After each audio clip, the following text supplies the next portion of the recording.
Okay, so I'm here today with Eric Pearl, who's going to talk to us about reconnective healing and some of the benefits we can get out of that, but also a little bit about the history and maybe some of the scientific research that has come around that. Absolutely. The first question I wanted to ask you was a more terminological one. You speak a lot about reconnective healing not being energy healing, and you introduce these other concepts of information and light as being very important and essential. Could you speak a little bit more about that? Well, sure. I guess to understand that, you have to understand the background research to this. When the scientists first asked to study this, they wanted to study it because they found that it was very different in its results and in the experience than energy healing. I mean, the healings tend to be fairly instantaneous. They tend to be lifelong. You don't have to go back again and again and again. There tends to be stronger sensations, more sense involvement, and visual, smell, auditory at times. So as they began to research it, they started saying they haven't seen the things before. In researching energy healing, they haven't seen this part of, I guess, what you'd call a healing spectrum here before. It turns the laws of physics upside down and inside out. For example, here, give me your hand. Hold it up like that for a second. Okay. Perfect. Hold on. There you go. Open the fingers. Okay. Now, see the movement. Do your fingers normally move like that? No. No? Okay. Now I'm going to stretch with it. I'm going to pull with it. Is there a sensation when I'm doing this? Can you describe it? I feel heat on the outside, and sort of inside my hands I feel like a breeze. Like a breeze inside your hands. Where can a breeze come from inside your hands? Obviously it can't, right? Yeah. Now if you're feeling heat, my hands are about a meter in distance right now, we would say, right? Yeah. So they're a little too far away to be casting or holding in your heat, I should say. They're too far. That's not so then my hands, if this were thermal, then my hands would have to be very warm, but they're cold. Yeah, quite cold. So you see, it turns the laws of physics upside down and inside out. It becomes stronger with distance. It creates coolness where we would expect heat, and heat where we would expect coolness. So as they started studying this, they said they'd never seen anything like this before. It includes all of the benefits and the aspects that we get from energy healing, Reiki, Jirei, Jinshin, Qigong, all the different techniques, old and new. And yet, it expands beyond that into even more. And they started saying, we think this is here on the planet for the very first time. And I said, wow, that's a really bold statement. How can you say something like this? They explained it really makes perfect sense if we just understand, well, really two concepts. One, the first is that we're four-dimensional. We're height, width, depth, and time. So they say if you imagine this four-dimensional existence as a bubble, here's this tiny little four-dimensional bubble of existence in this vast, endless universe. We exist within this bubble of height, width, depth, and time. And everything inside has been, just as we've always learned, energy. So when we focus in with a technique, we focus in on a subset of that energy. Sure. We give it names, Reiki and Qigong. We have different approaches to them. There are different sensations, different feelings, different kinds of responses. I said, so the first thing is you seem to be transcending technique because you're not focusing in on subsets for the very first time. But secondly, time is moving faster, not just from point A to point B, but time is moving faster in all directions at once, which means that time is expanding, which means that our little bubble of existence, our bubble of time of existence, is now expanding to encompass more of the universe, more of what has always existed outside of our bubble of time, so it's not old, it's timeless. Sure. But for the first time, it's within our existence of height, width, depth, and time. So it's new here. Now this can tend to royally piss off a lot of the New Age community who want everything to be old so they can claim, their egos want to claim that they're already familiar with it from their past life when they were Cleopatra for the 33rd time in Atlantis and Lemuria. Right. But guess what? Sometimes something is just new. And isn't that wonderful? Because we're also here for what's new. What we seem to be accessing by letting go of the technique is the entirety of the energy.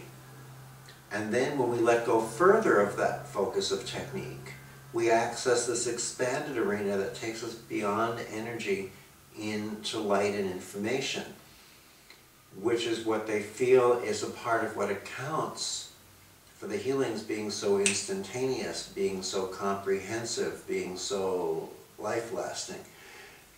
Now, a lot of people have started to research and study this, and in specific, the role of light in this work. Dr. Fritz Popp, who we've spoken with, is famous German researcher, and there are other people carrying on his work today, who has demonstrated that the DNA in each of our cells emits light, that there are optimal levels of light when our health is diminished, our light is dimmed. When our health is coming back up, our light is coming back up. And light explains things that the chemical model couldn't. The chemical model of healing that we were taught in school is pretty much obsolete today. Today we know healing comes from frequency, vibration, resonance, informational exchange, entrainment, and light. The light wave explains how something can happen in one part of your body and affect something in another part of your body. The chemical model couldn't explain that.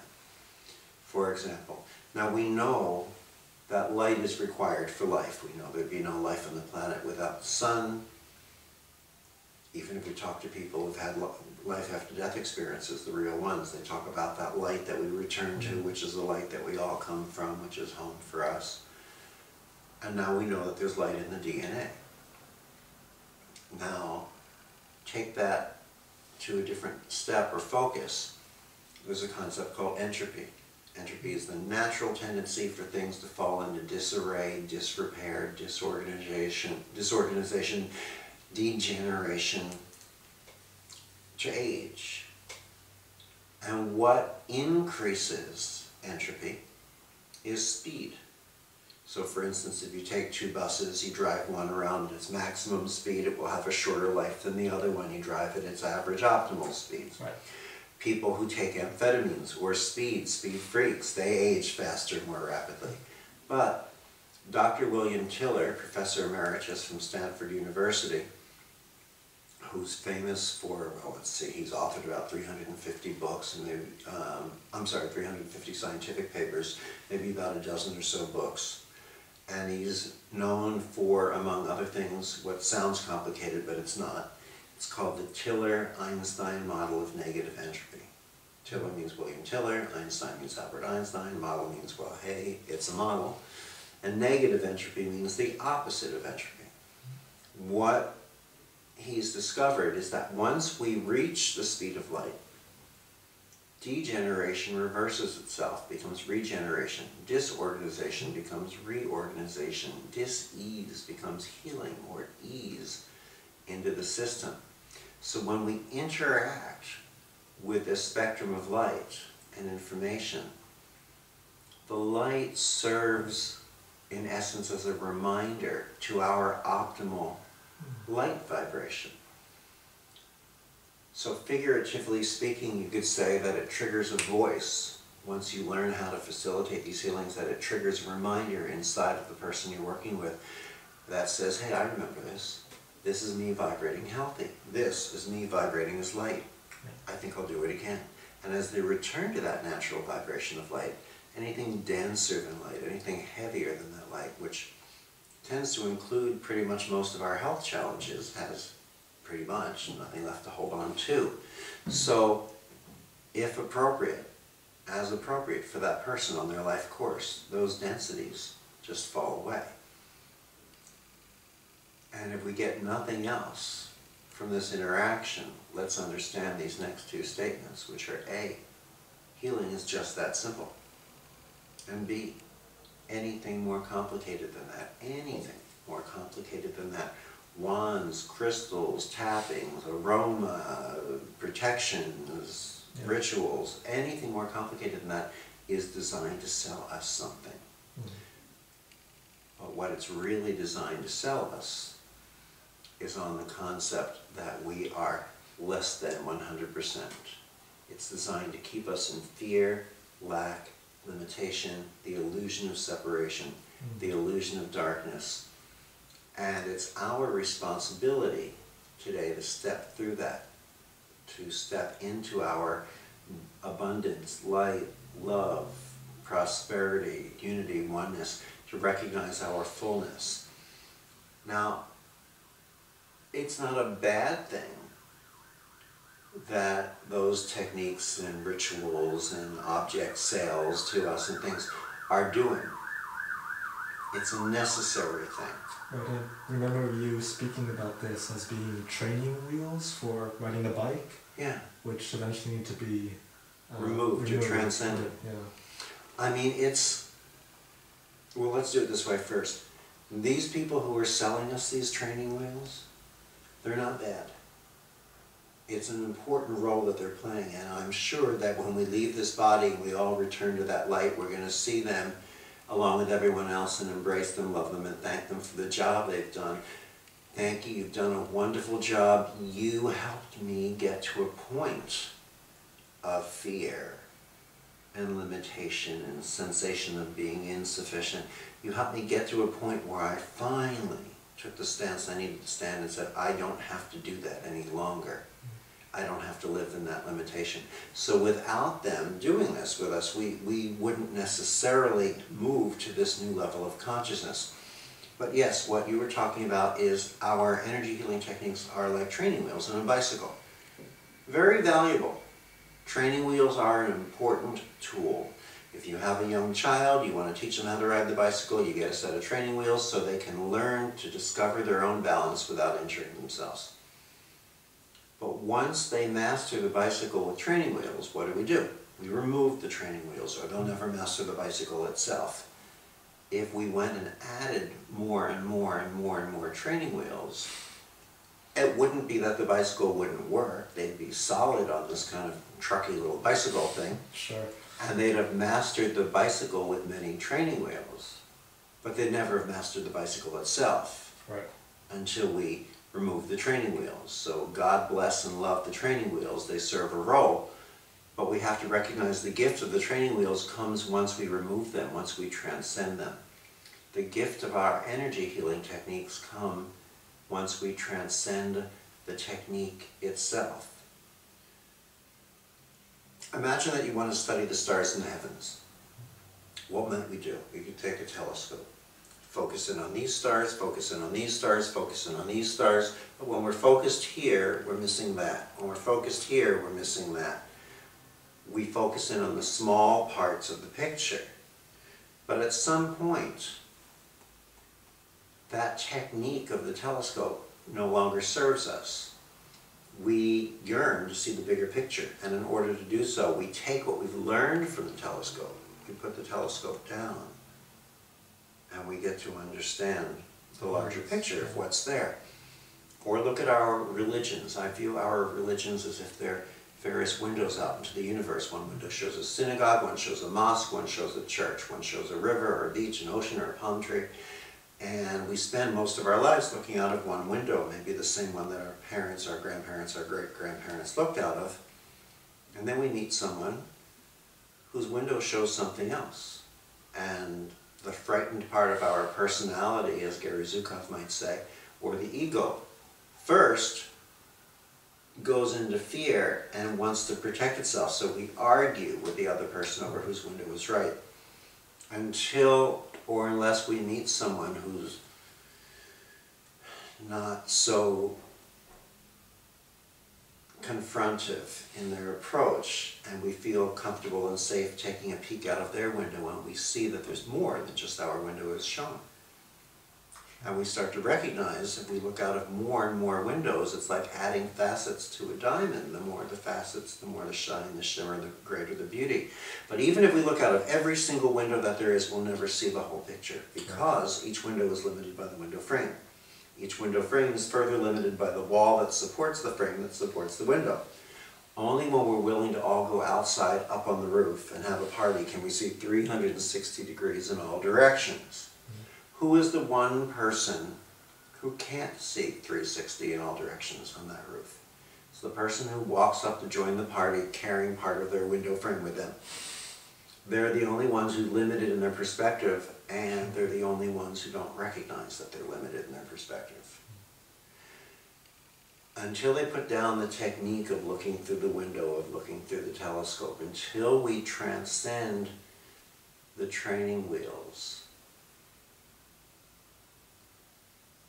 can we then see the larger picture? Only once we transcend. The gift of the technique comes in its very transcendence. The people who understand this the most are the master teachers and the grandmaster teachers in the energy healing techniques. People who are learning them in the middle grasp at fear of going, oh no, this is making it sound as if I've been wrong. No, it's just fast-tracking us to transcend that level. So the masters, the grandmasters, tend to understand this the easiest. Right. Great. That was a very thorough answer. The next question I had was about this notion of reconnection. And you speak about reconnecting strands and reconnecting strings. And these are actually not terms that you invented, but rather terms that sort of were channeled to you through some of the clients you were working on. Is that correct? Yeah, over 50 of them all spoke the same 6 phrases, lost consciousness, and did this over a 3-month period of time. Right. The 3rd and 4th phrases were what you're doing is reconnecting strings, and what you're doing is reconnecting strands. And eventually you came to interpret this as reconnecting DNA strands and possibly doing something with strings, as in string theory.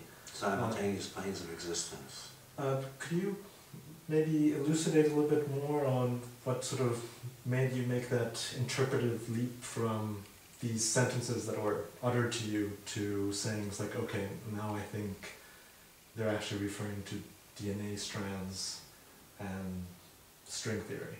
And you think the first answer was comprehensive?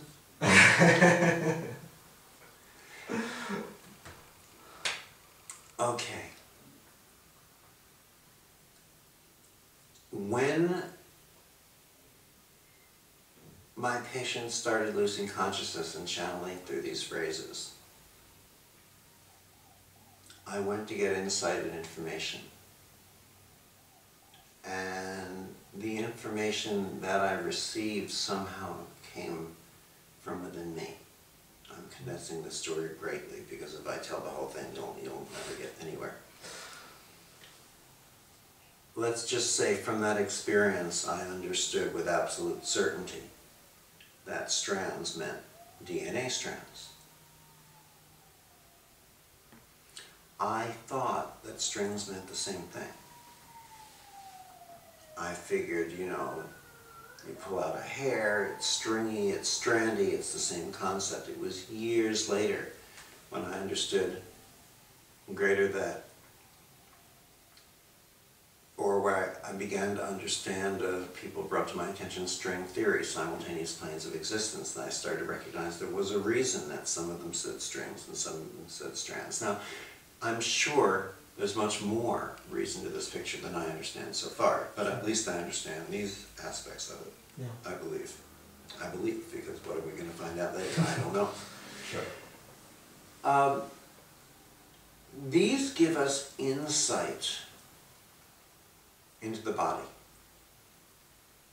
The first 2 phrases were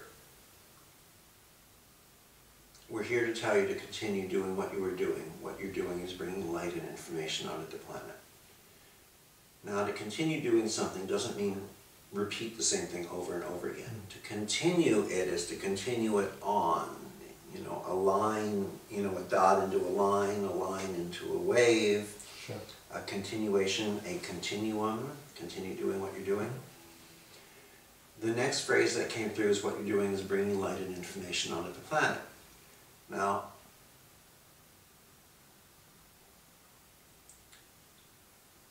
speaking of energy, light, and information does not mean that it's better than energy healing. It just means that it's more comprehensive.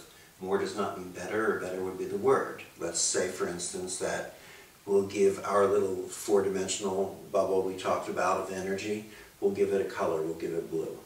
So we had different blues in there. We had baby blue and powder blue and sky blue and Reiki blue and Qigong blue and Shin blue, and we had the blues, okay?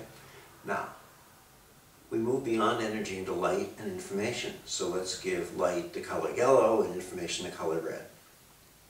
Now, instead of just having subsets of blue, or even the entirety of blue, we have blue, yellow, and red.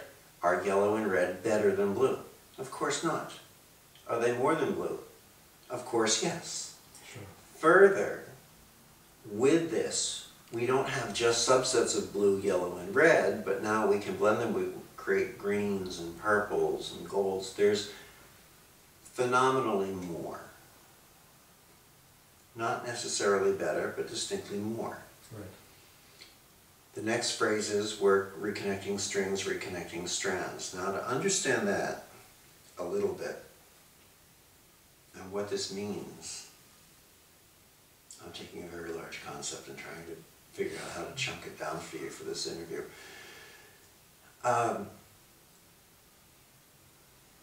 Our brains don't work the way we were taught. Remember the old movies with the model of the brain sitting on the professor's desk, and they had little circles drawn in different places saying this is memory, and this is speech, this is learning, this is this is that.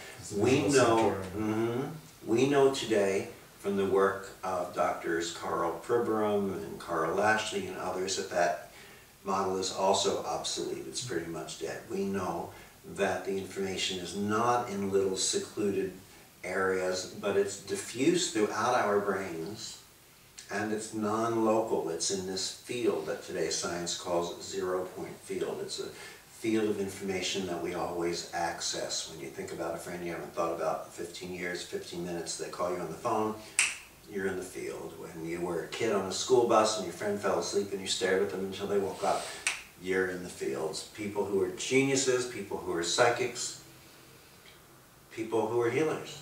All they're doing is tuning in a little bit more sensitively, shall we say. Picking up here, and not second-guessing the information as it comes in. So, think of that concept of the field for a moment. The brain, well, think of the field, the brain in the field. Think of a computer for a moment. A computer is a metal box. By itself, it does nothing.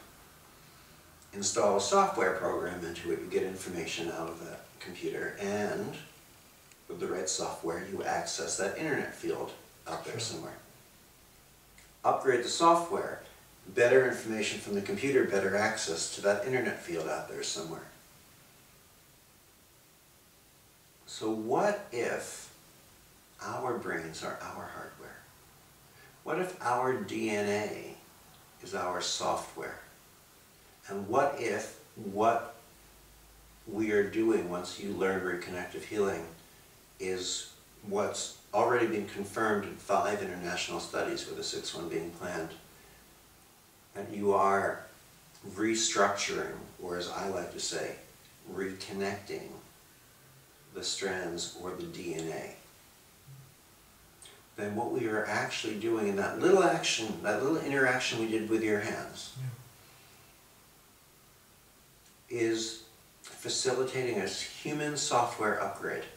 A human software upgrade that allows better access to the information within the brain, better access to that 0-point field, that multidimensional field out there somewhere. More awareness multidimensionally, and since we go where our attention goes, we're not just becoming more aware, we are actually becoming more multidimensional beings. I don't like the word healing. It makes it sound as if there's always something to get better from, in the use of an arm or a leg, a liver or a kidney. Right. In reality, I believe that healing is about our evolution, that we are standing on the precipice right now of the next level of human evolution. And as we interact and share this, as our level of light goes up, as our DNA function changes, as we become more aware, we become more multidimensional beings. But this showed up and made its appearance in the most recognizable form, in the form of what we call reconnective healing, because by human nature we're attracted to the excitement of the physical healings. That's what we see first. So everyone comes running because we might not have known enough to come running. We just hung up a sign that said, come get your DNA reconnected here. Right. Indeed. I think I did a great job at condensing that answer, because Yes, boy, that have. could have gone on. You have. You did really well. You know, when a lot of the research with Dr. William Tiller, Dr. Konstantin Korotkov from St. Petersburg in Russia, Dr. Gary Schwartz from the University of Arizona, others, has shown that something happens in the seminar rooms when we do this work.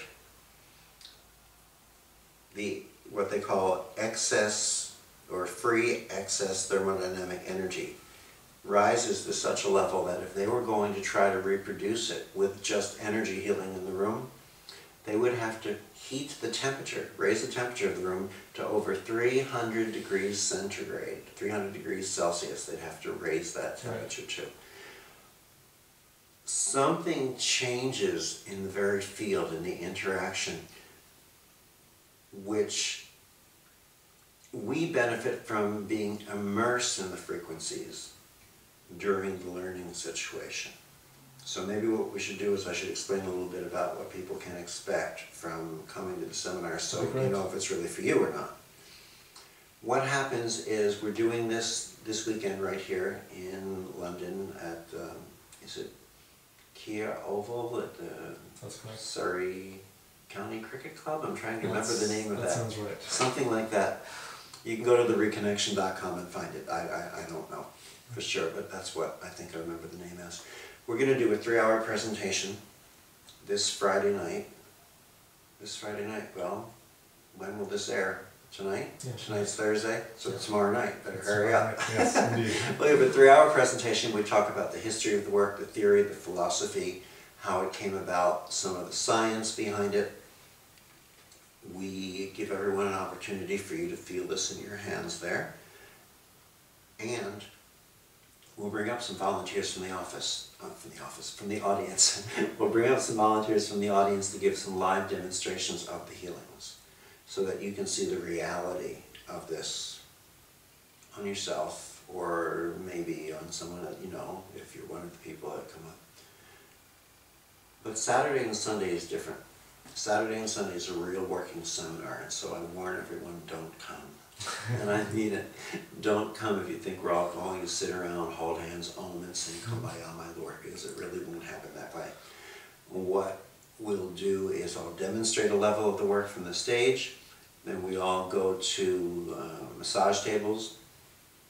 Maybe you'll stand at the head of the massage table, someone else will lie down on the massage table. I will walk around each of the tables, so will our internationally trained team of teaching assistants.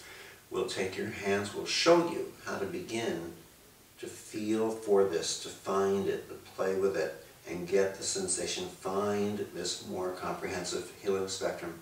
And as soon as you do that, you will start to see the person on the table respond, maybe like you did with your fingers moving up and down. We'll show you how to access a different aspect of this.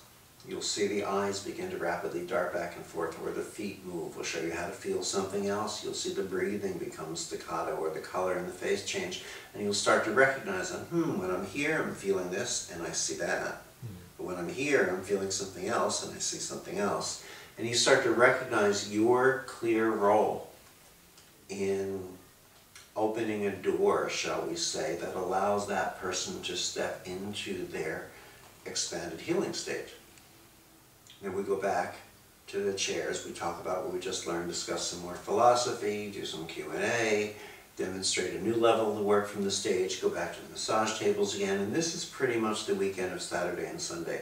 But by the end of this coming Sunday, I can pretty much make you two promises, which are A, if you're there, you most likely will be able to do anything and everything in the way of healing that I can do. And B, you'll most likely be able to do anything and everything in the way of healing that any human being anywhere on this planet can do. No matter how many techniques they've mastered, no matter what their lineage, no matter whether they were raised by monks in a cave and mountaintop in Tibet and fed special food. Sure. Because today, with this expansion in time and existence and light and information, we are all able to step up to 100%. This does not vary 100% different from person to person.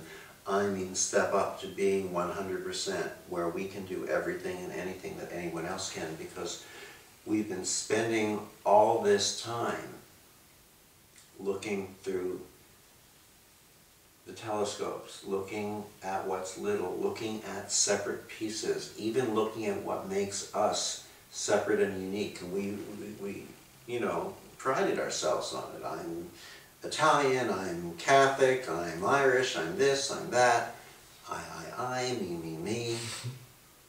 But you know, maybe 2012 is the year for us to stop looking at what makes us different and unique and special and better than,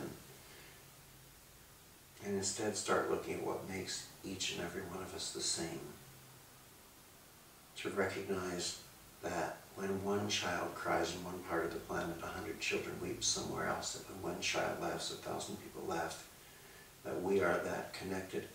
The first thing we have to do is discover that, to acknowledge that, to accept that, to embrace that, and then it's as if we all join hands and have that party on the roof. Sounds wonderful, really wonderful. I want to ask you a little bit about what you're going to be doing on Monday and Tuesday, which I guess is some kind of continuation of... There's another level of the work. We call the first weekend level 1-2 because when I first started teaching this, I figured who would want to come to me for 2 days in a row, so if I called it level 1-2, I could call Saturday 1 and Sunday 2, but really everyone takes the whole thing as one unit because you need it to make that progression. Plus there's what I call the gift of the overnight. There's something that happens overnight when things come together and you come back in on Sunday for the second part of the weekend. So, not wanting to make the same mistake and call the other thing we're teaching level 3 and 4, I just call it level 3. Sure. It's a little bit more structured because there's no structure in the sense of what you need to do to facilitate reconnective healing. The level 3 seminar is, well, reconnective healing is about stepping into your healing, and there's some degree of reconnection with the fullness of yourself and your spirit and your essence there in physical form. But to learn the reconnection, it's for you to facilitate others in reconnecting with their original fullness as spirit, as soul, as essence here on the planet as we live our life in physical form. In other words, reconnective healing is more about the healing and some degree of reconnection. The reconnection is more about throwing your life onto its course, maybe even faster than you might have in mind. And of course, levels of healing come along with it. I tell everyone that you don't need to take the level 3 seminar. You'll learn anything and everything you need to know about being a healer from the level 1-2 seminar. You might want the level 3 seminar because as you do this work after people come to you for reconnective healing, they're going to say, what else do you have to offer? And you can say, well, if you're ready to jump onto your life path a little faster than things have seemed going, and you don't mind a few surprises along the way, then we have the reconnection. But it sort of should come with a warning, maybe. Sure. As a joke, I say this. Caution, this may radically alter the course of your life. Fair enough. You've been warned. The next question I want to ask you is perhaps a little bit controversial in a sense. In your first book, you speak about an encounter with this character named Claude, and when you were in this quest to shed some light on, what hell was going on when the people it was in my quest to really discover what was going on. It was when the people first started channeling those phrases that I went to her. Yeah. Right. And one of the things that came out from this session was this notion of some Pleiadian ancestry and humans being descendants of Pleiadians, and we having 12 DNA strands before. What do you make of this yourself, and how much credence do you give to it? It's hard to know. It's hard to know. The story was quite a bit out there, yet what was going on in my life was quite a bit out there. Am I Pleiadian? I don't know. I guess, maybe, we exist, they say, in the field of potentiality.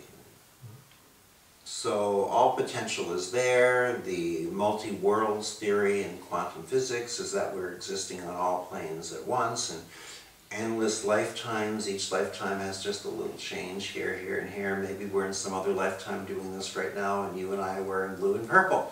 I don't know. I don't know. Sure. Here's what I do know.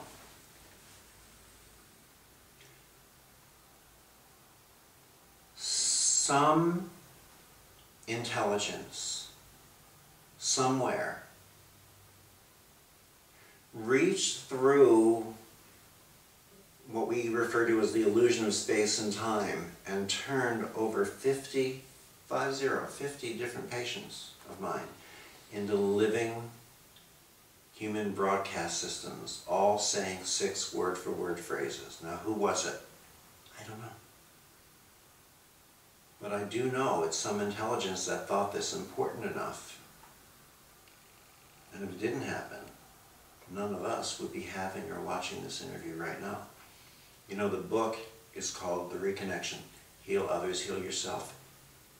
It's in 36 languages. I mean, where did this come from that so many people knew to get this book? And there is a new book that will be out in February, and it will contain a lot of the more detailed information that came through those channelings. But I've trained over 75,000 people so far how to do this work in full weekend seminars. Maybe 20%, maybe 15,000 or more are mainstream healthcare practitioners, doctors, nurses, physical therapists. This is in hospitals, it's in private practices. I speak at hospitals and universities around the world. Who would have thought? I would say that another 30% of the people are the masters and the grandmasters in healing who recognize that our techniques in healing are the glass limitation, the glass ceiling limitation, and they want to move through that. The other 50% of people are the mainstream everyday people who are just willing to say something intelligent, I'll listen, say something else, I'll come into the room and sit down, say something else, we'll have a conversation. These are the people who come. But, I say, when I really want to condense this, I say, the short version of the story is I went home on a Thursday night thinking I was a doctor. I came back on a Monday and I was something else. My parents had always told me that I was something else, but this was probably not what they had in mind. One day, I'm a chiropractor in a tiny little office in a corner in Los Angeles, and the next day, I'm here, and you know, if just the first patient channeled through her voice, I would have thought it was them.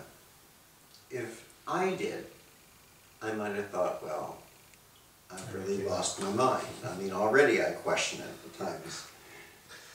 But when over 50 different people who don't know each other speak the very same words, lose consciousness, and none of them except the first patient ever had a voice come through them before, I think to not pay attention to that is equivalent to digging a hole in the sand and burying your head. Yeah, yeah, indeed. Oh, great. Let's see. We should be winding down now.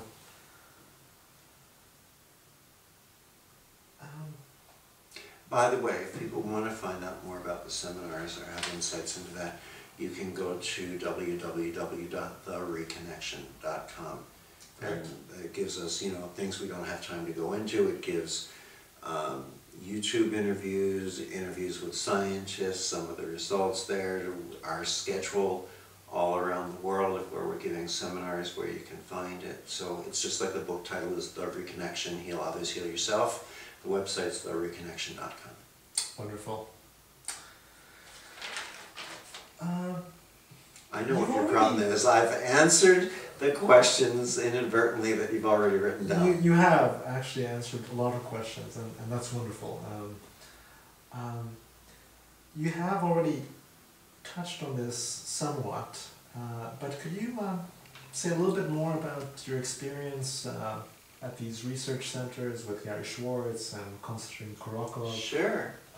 What was that like, and maybe what's next? Well, the first research study of any substance was done with students blindfolded who some had experienced, you know, Reiki and energy healing techniques before, some hadn't.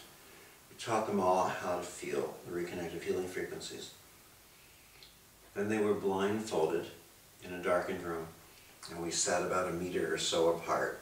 And either I would work with them or some other students that I taught would work with them.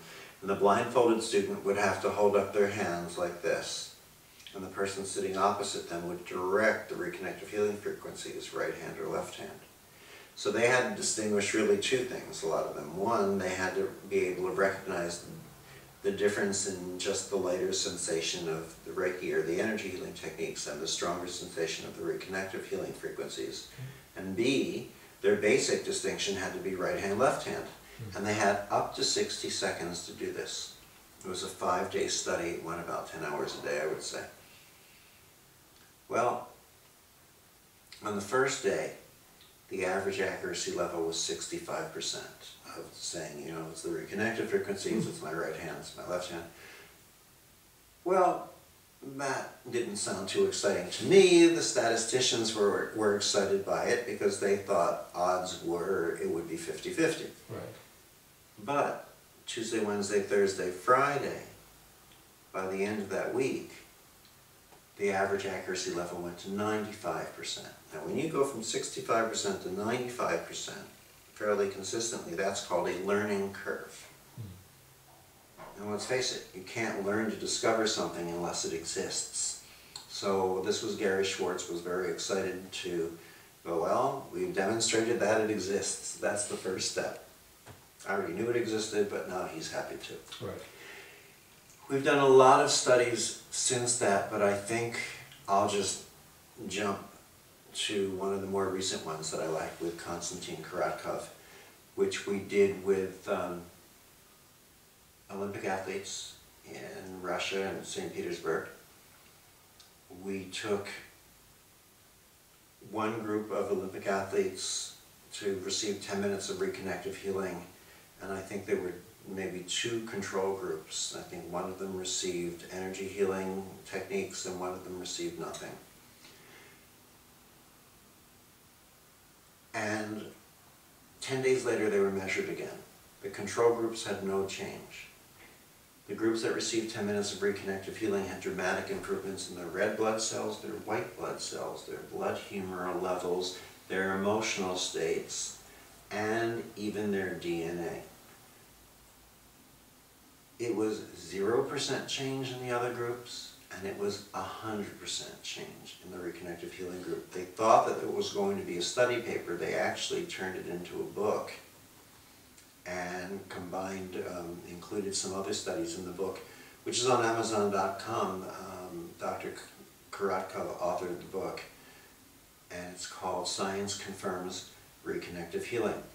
What was so compelling about it was that it wasn't an immediate effect that just lasted for a little bit, as with energy healing. It was a sustained effect that existed 10 days later. And so from that, they're structuring more research to see just how sustained these studies are. Now, what we know from experience is that they tend to be fairly instantaneous, which the study showed. And we know clinically that they seem to last for a person's lifetime.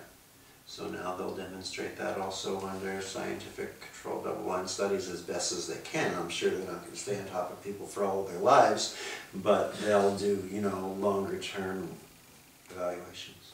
That's fantastic. That's very, very, very exciting research.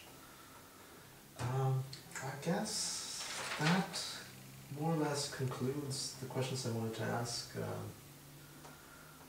There were a few other things, but is there anything you would like to share that we haven't covered, that I haven't asked you about?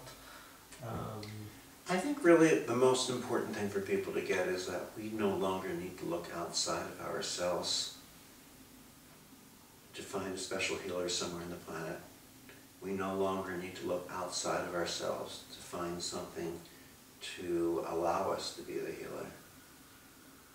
We can simply step into ourselves and become that. It's not a question of faith, hope, or belief. At the University of Arizona, they did a study with leaves. They severed the leaf from its source. I think it was the U of A that did it. They severed the leaf from its source. Left alone, the leaf would last maybe up to 7 to 9 days, or maybe 3 or 4 days, I forget. But with energy healing, it would last 7 to 9 days. With reconnective healing, the leaves lived for 70 to 90 days. Now, that's a long time without what we consider life source, without being attached, to the vine. Right. Do you think the leaf had to believe in the healing? When these healings started, my patients were coming in to see a chiropractor, and I thought I was one. I mean, you can't double-blind a study a whole lot better than that. Later on, when people started, no one was believing it or expecting it or anticipating it, it just happened. Later on, when people started coming in from halfway around the world to have these healings, a lot of them were pulled or shoved or dragged by a well-meaning friend or a husband or a wife. They'd sit in front of me, they'd say, I want you to know I don't believe in this, I think it's a pile of garbage, I wouldn't be here if so-and-so didn't make me come. And I'd say, well, you know what? You traveled halfway around from Australia or something, and you're here in Los Angeles, and you made arrangements to be here for a week. Believe it or not, worse things do happen to some people. Sure. So why don't you say to yourself, maybe it's real and maybe it isn't, but whatever it is, it's a rare and unique opportunity for me to lie down and rest my eyes for half an hour in the middle of the day. So take it. These people would have healings. If anyone didn't have the healing, it wasn't the person who didn't believe in it. It was the person who believed in it too much. So the beliefs can actually interfere, but... Well, it's not beliefs, it's the attachment. Okay. The person who believed in it too much, meaning they were attached that it had to work. This has to work, I know it works, I'm sleeping with all the healing books under my mattress, I'm wearing crystals all over my body, I'm wearing all the right chakra colored, threads at the right levels, and they were so attached to needing the healing that if anything can interfere, that attachment, that neediness can. Part of what we are here to learn is a consciousness of detachment, detached observation. That's not a not caring, it's just a not smothering. Observing. Yeah, as a matter of fact, one of my favorite books, simple and easy in book or CD form, you can get it, is by Deepak Chopra. I feel it's his pinnacle work where he talks about this, and it's called The 7 Spiritual Laws of Success. Phenomenal book that I think everyone involved in, or just interested in personal growth on any level, nonetheless becoming a healer, everyone can benefit from that, even if you've already read it or heard it, just listen to it again. Great. Wonderful. Well, thank you very much for your time. My It's been pleasure. a pleasure Thank being you. here with you, and I hope a lot of you go to his event on Friday evening, and possibly to the seminar on Saturday and Sunday. Where did we say it was? Kia Oval, does that sound right? Cricket Club, yeah, Kyo. Surrey County, Kia Oval Surrey County Cricket Club. That sounds right to me. If not, Yes. go to www.thereconnection.com. It'll be tomorrow night from 7 to 10, and for those of you who want to learn the work, all day, Saturday and Sunday. Great. Bye, everybody. Great. Thank you very much.